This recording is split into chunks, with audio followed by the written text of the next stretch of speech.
तो ईगो क्या है? ये वो ताकत है जिसे अक्सर गलत समझा जाता है। कहते हैं कि इस दुनिया में अगर सबसे बड़ी कोई ताकत है तो वो ईगो है। ये किसी को इतने बड़े सपने पूरे करने में मदद कर सकता है जितने सोचे भी ना हो। तो आखिर ये है क्या? आसान भाषा में कहें तो ईगो मतलब सेल्फ रिस्पेक्ट या आत्मसम्मान। ये तब सामने आता है जब किसी को लगता है कि उसे नजरअंदाज किया जा रहा है। पर इस नेगेटिव एनर्जी में बहुत पावर होती है। सवाल यह है कि इसे इस्तेमाल कैसे किया जाए। पहले समझते हैं कि ईगो कैसे नुकसान पहुंचा सकता है। ये किसी को अपनी गलतियों के प्रति अंधा बना देता है।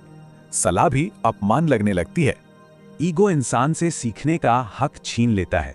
उसे लगता है कि वो सब कुछ जानता है और इसी वजह से रिश्ते टूटने लगते हैं और इंसान अकेला रह जाता है।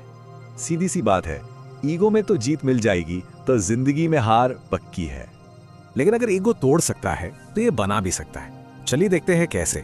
जो ईगो सीखने से रोकता है वही रोज सीखने के लिए मजबूर भी कर सकता है।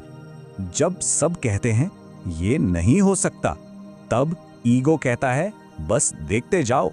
यही वो आग है जो इंसान को थकने के बाद भी रुकने नहीं देती। ईगो सेल्फ रिस्पेक्ट की रक्षा करता है। ये कहता है मुझे अपनी कीमत पता है। तो मकसद ईगो को खत्म करना नहीं है, बल्कि उसकी दिशा को बदलना है। तो ईगो को साधने के 4 आसान स्टेप्स क्या हैं? आइए देखते हैं।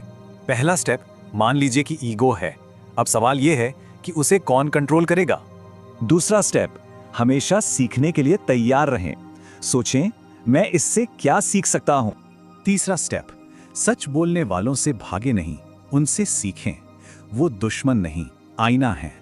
चौथा स्टेप, चुप रहें। कभी कभी कुछ साबित न करना ही सबसे बड़ा कंट्रोल होता है। याद रखिए, ईगो की परीक्षा हर जगह होगी, सफलता में भी और असफलता में भी। तो आखिर में ये एक चुनाव है, क्या झुककर सीखना है या अकड़ में रहना है। तो सवाल ये है, क्या ईगो ऊपर उठा रहा है या नीचे खींच रहा है?